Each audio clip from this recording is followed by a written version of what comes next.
Fortnite Chapter 5 came out a little over a month ago at the time of writing this video, and it has consumed my life in ways that this game hasn't done in years. I've spent an unhealthy amount of time playing this game recently. A game which I thought had peaked in terms of my own personal investment in it has come back in ways that I never expected. This new chapter is everything I didn't know I wanted from the game. It's a catchy title, I know, that's why the video's called it. But before we get into why I believe this chapter of Fortnite could be the fresh start that the game needed, I think it would be important to look back on how we got here first.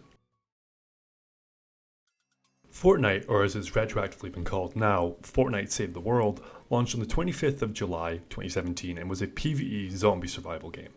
Yeah, remember Fortnite before Battle Royale? No you don't, stop lying. Anyway, who cares about that, because Fortnite really came out on the 26th of September that same year when Fortnite Battle Royale released. Battle Royale has been around for around 6 years now, and to say that the game has changed a lot over the last few years would be underselling it to say the least. Fortnite was everywhere back in 2017 and 18, you couldn't escape it.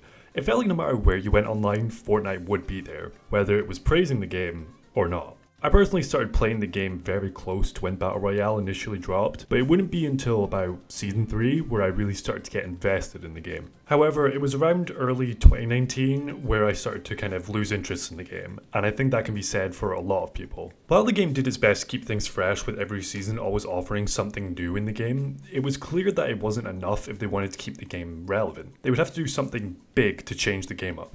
This is where Chapter 2 comes into play. The Black Hole event saw the original map we all knew destroyed, and a new one to replace it. This was the biggest update that Fortnite had ever seen, and it did a lot to bring the player base who had left back to the game.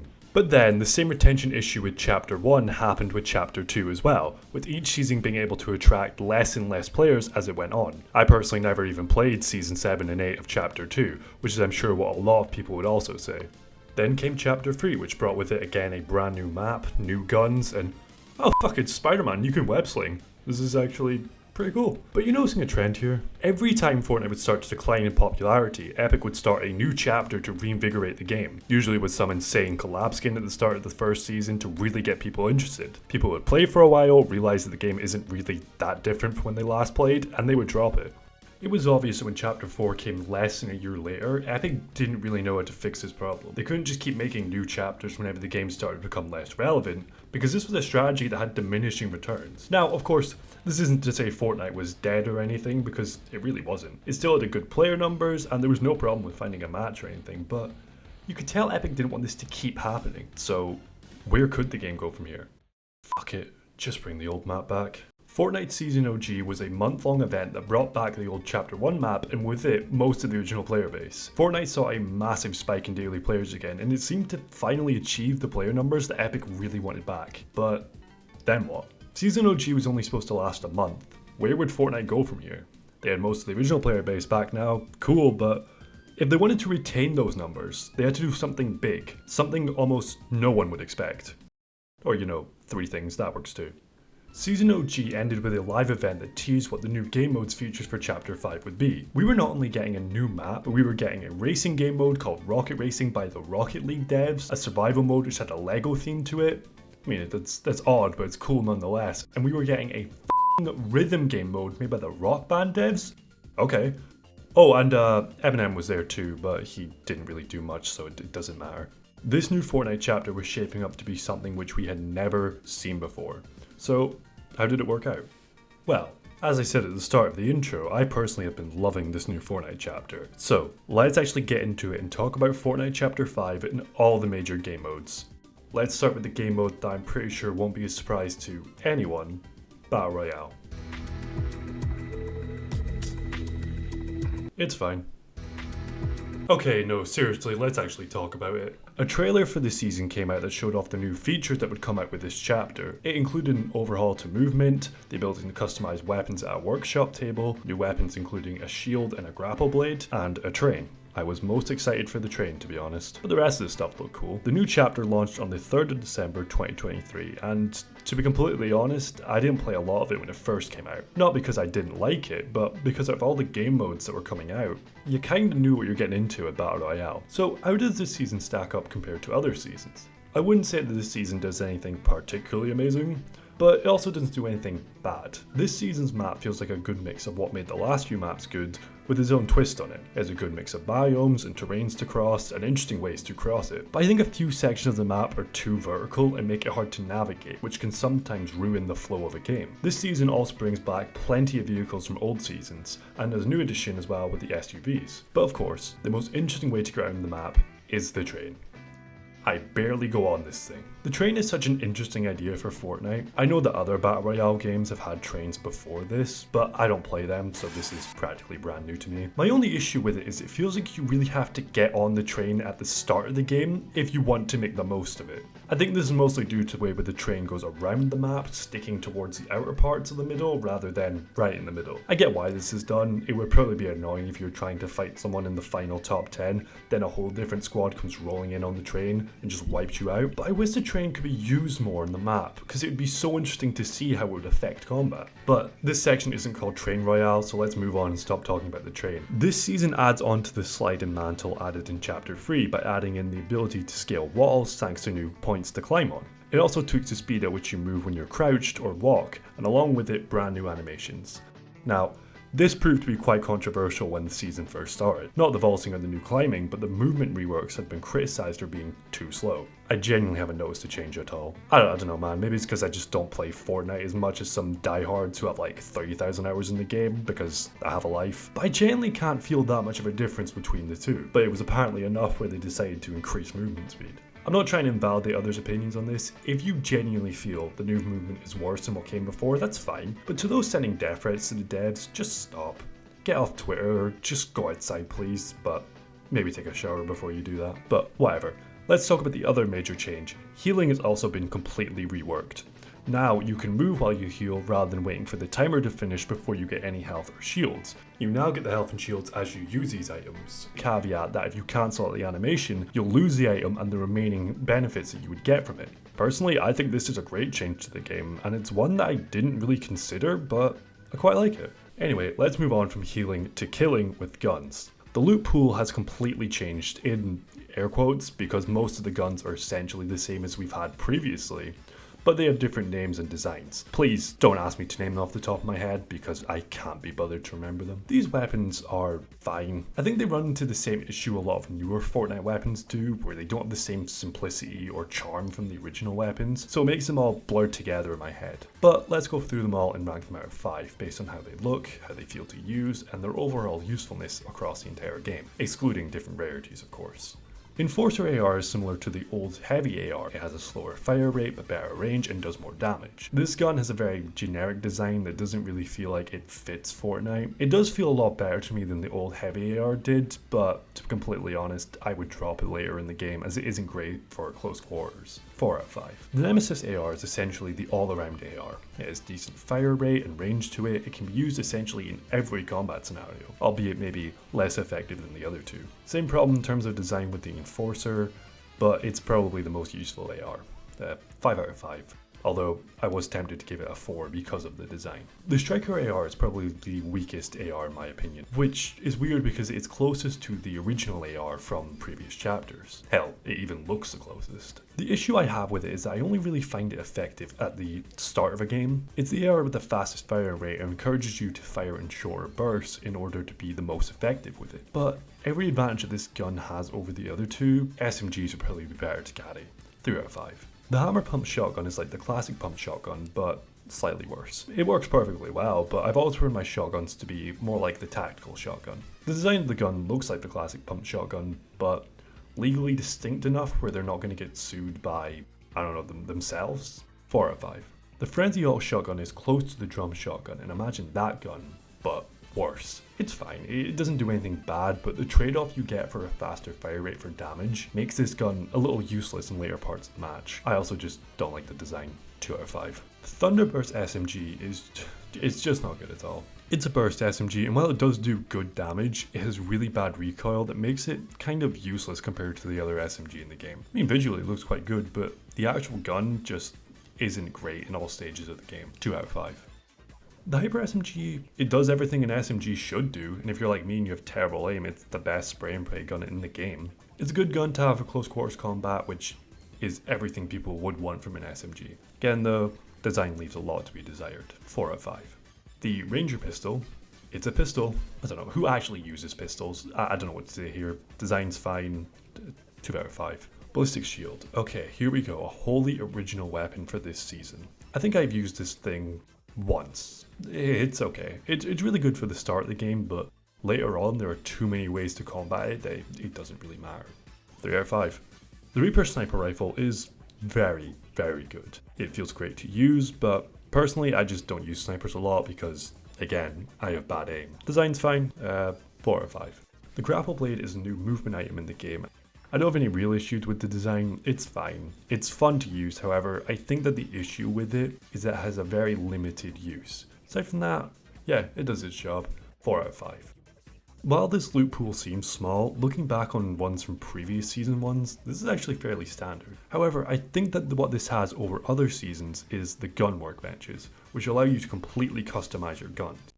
This allows you to tweak the guns exactly to your liking and make them how you want them to be. You can change the sniper to be more like a hunting rifle, you can add sights onto nearly every gun to go first person whenever you aim, you can add grips and different magazines to the guns. I honestly think that this is a worthwhile addition to the game. It allows for more player customization and makes it cool for when you kill a different player, you can discover a whole different build for a gun that you've never considered. And this also carries over to the bosses for the POIs, which when killed, drop an exotic variant of a weapon and medallions, which all give the player shields over time, and if you stack multiple medallions this effect can be multiplied. The bosses in the POI are the skins that you can get in the Battle Pass, so let's end the section on that. The Battle Pass this season comes with not only a couple of original skins, but also Peter Griffin and Solid Snake. I mean, just for Peter Griffin alone, that's an easy 10 out of 10. I have genuinely no complaints, it's Peter Griffin, come on. And that is Battle Royale this season so far. Honestly, not too bad. I wouldn't say that this is the best Battle Royale season yet, far from it, but it's also far from the worst. It's very middle of the road. To me, this season feels less the start of a new chapter with a bunch of new features and more of a middle of the chapter season that adds a few new things, but it's sort of a filler season that leads into something bigger, which hopefully is what this is building to.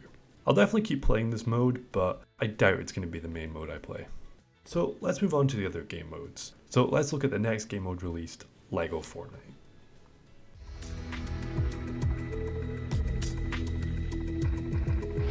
LEGO Fortnite released on the 7th of December 2023, just in time for the 5th anniversary of Super Smash Bros. Ultimate, and is a brand new PvE survival game mode with an emphasis on gathering materials, crafting and building and fighting enemies with your friends. Wait a second. Yeah, on paper this game mode seems very close to Save the World. Now, obviously, these are two very different game modes. If anything, this game mode is Fortnite's answer to Minecraft and Terraria. But, putting aside comparing it to other things, how is this game mode? It's pretty good. LEGO Fortnite is quite fun for the first week you play it, but then after that you've kind of seen everything this mode has to offer. By no means am I saying LEGO Fortnite is bad, it just needs more stuff to do in it. I'm also not saying that the game mode is like a bare bones experience, because it's not. What we have in this mode is a great foundation, we just need more stuff to do. So what can you do in this mode? Well, you can gather materials, craft weapons, build houses, and even vehicles, and you can explore the world with different biomes and enemies to come across in that world. If you have played any survival game of the last decade, you know what you're getting into. So what sets this apart from other survival games? Well, it's free to play, and it has LEGO Fortnite skins. Let's talk about the village building, because I think that's quite cool. This mode is very focused on building up your village. You can level up with materials and invite NPCs to come and live in your village, and they'll come with you to fight monsters and work to get materials. Upgrading your village also gives you more crafting recipes, as well as opportunities to upgrade several workbenches to make better stuff. I think the best part about this mode is the sense of progression it has. For the most part, you're always going to have something to work towards and goals to achieve. The building in this game mode is pretty good. It's by no means perfect, but there are tons of options in terms of what you can build, and there's different styles to go along with that. The cave exploration is a very interesting concept, however I don't like that it's broken up with a loading screen, but the caves themselves make up for it by being interesting enough to explore with plenty of enemies to fight and materials to find. Speaking of combat, the combat is serviceable. I mean, you can dodge roll like it's f***ing Dark Souls, there are swords and weapons to use and a good variety of enemies to fight. But my issue with it is I don't feel any of the attacks are that satisfying, and this carries over from the start of the game to the end of it. What does this mode have to do with LEGO outside of its visual theme and building? Not much really. The art style of LEGO objects does clash with the regular Fortnite style, but let's be honest, this is common for pretty much every LEGO game. Like I said, this mode is quite a fun experience. I unfortunately just don't have a lot to say about it because there isn't a ton to talk about. I hope that this mode keeps getting updates because so far this is a very good foundation. I would happily play more of this mode, just give me a reason to come back. So there we are, that's LEGO Fortnite. So let's move on to the next released game mode, Rocket Racing. Rocket Racing released the next day on the 8th of December and is very fun. This game mode sees up to 12 players on different tracks, all racing to get first place. Why am I explaining what a racing game mode is? What do you think you do in this mode? Usually I'm not one for typical racing games, you know, if it's not Mario Kart then get that shit out of my face. But I like this mode. I think that this mode doesn't do anything revolutionary for a racing game, but it's a good alternative to other more arcadey type racing games. There are 26 tracks to race on, most of which last around 2.5 minutes or so. These tracks are well done in terms of their design, but the problem I have with them is that most of them share maybe 3 visual themes, which to be honest isn't a deal breaker. When you're going as fast as you do through these tracks, you can't really stop and appreciate the environment around you, but I would still like this to change in the future. Let's talk about how the cars handle in this mode. Well, they handle well. The handling of the cars is very tight, and turning and accelerating feels great as well as the drifting, which you'll be doing a lot of on these tracks. Drifting in this game functions very similar to other arcade racers, where the longer you drift, the bigger boost you'll get once you're finished drifting. The speed you can achieve in this mode is insanely satisfying. It's not as fast as something like F-Zero, but if you pull it off, you can zoom through these maps like it's nothing. Drifting can also be used to fill up your boost meter, which can be used strategically in order to gain tons of speed. There's also a jump as well as an air dodge, which can be used to attach to walls like in Rocket League. There are also boost pads placed around the track, as well as these lava blocks, which can slow you down considerably if you hit them. Being able to effectively dodge these while keeping your speed up is what sets the boys apart from the men in this mode. Do you get what I'm saying? You can completely customize your cars with different bodies available, colors and decals and wheels. Your custom cars can also appear in Battle Royale, as certain cars will transform into your rocket racing car. Overall, as someone who doesn't play a lot of racing games, this mode did quite a lot to make me enjoy it. It's good for a break in between games of Battle Royale and offers some quick fun races that you can jump into for half an hour or so before you play something else. Your mileage might vary depending on what type of racing games you play, but overall I thoroughly enjoyed this mode and will probably keep playing it from time to time. It's a fun experience overall. So let's move on to the final and my personal favourite game mode, Festival. Fortnite Festival came out the next day on the 9th of December and was the final game mode to release for Chapter 5, and was probably the mode that I was the least excited for. If I didn't play racing games a lot, then I never played rhythm games. I personally missed the Guitar Hero and Rock Band craze of the 2000s, and after that there hasn't been a ton of major rhythm games. But the same devs of Rock Band Harmonix came in and created this mode, which I have played to death for the last month. This mode is incredibly addictive and is probably the biggest reason I actually turn on the game regularly. So let's talk about it. This mode allows you to choose between 4 different instruments and team up with 3 other people in order to play a mix of original as well as licensed songs, which I won't play in this video out of fear of being struck down by the YouTube copyright gods. You can do vocals if you think you're the main character, bass if you're a pussy, guitar if you want the easiest thing you've ever played in your life or absolute hell, or drums if you're a sadist. Like, how the fuck is anyone supposed to do this on a controller? Jesus Christ. The instruments all function the same during gameplay though. You just have to hit the corresponding button on screen in time with the song and try and achieve a high score. Each song has different levels of difficulty for each instrument, as well as there being 4 difficulty options: easy, medium, hard, and expert, with expert adding an extra star to obtain, as well as a 5th button for you to press. The longer you can maintain a combo without missing a note, you can build up your score multiplier, which gives you an extra points per note. There are also these orange notes, which if you're able to hit all of them without missing, you can fill up your overdrive meter, which when activated doubles the amount of points you gain till the meter depletes for a certain time. But all this is well and good, but what about the song selection available? Well, putting aside the original songs, I think the list is varied enough where almost everyone can find a song that they like. All of the choices do remind me of like a 2014 primary school disco, and you can do fucking Gangnam Style and Party Rock Anthem for God's sakes. Which makes me think this is some like 50-year-old exec's idea of what the kids are listening to these days. But I can't say there's a ton of songs here that I absolutely hate. I can't hate this set list. It's got Buddy Holly and Story of Undertale, how can I? But the fact that there are almost no songs from musicians who have had previous collabs with Fortnite, especially Eminem because he was the artist that helped tease this mode, is odd. But they'll probably add some of these when Season 2 of this mode comes out. Speaking of the music, the songs featured each day rotate, but if you really want to play one song in particular, you can always buy it in the item shop for 500 V-Bucks. That might be a bit steep for some people, but if you think about it, it makes sense considering Epic also has to pay the artists to use their songs in the game.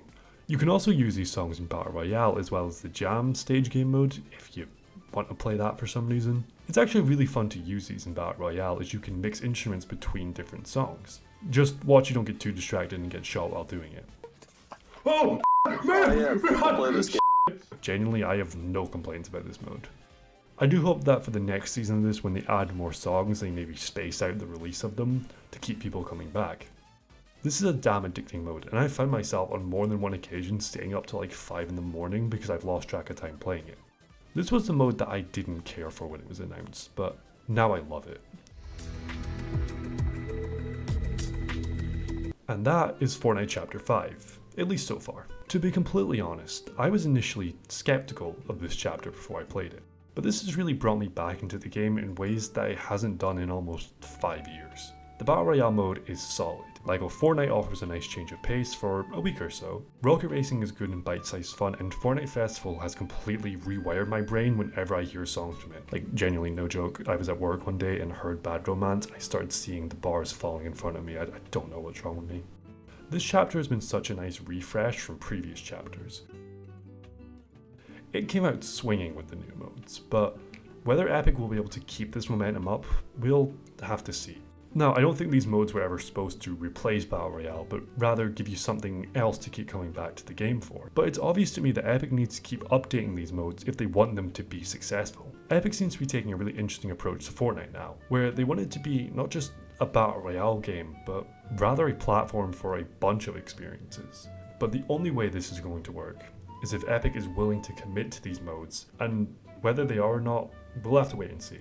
I am cautiously optimistic for the future of these modes. Battle Royale, that'll stay, there's no worry about that. But if they abandon these new modes like they did with Save the World, I think it would be a real shame. Regardless of that, Fortnite Chapter 5 is everything I didn't know I wanted from this game. And I'm curious to see where they'll take it from here.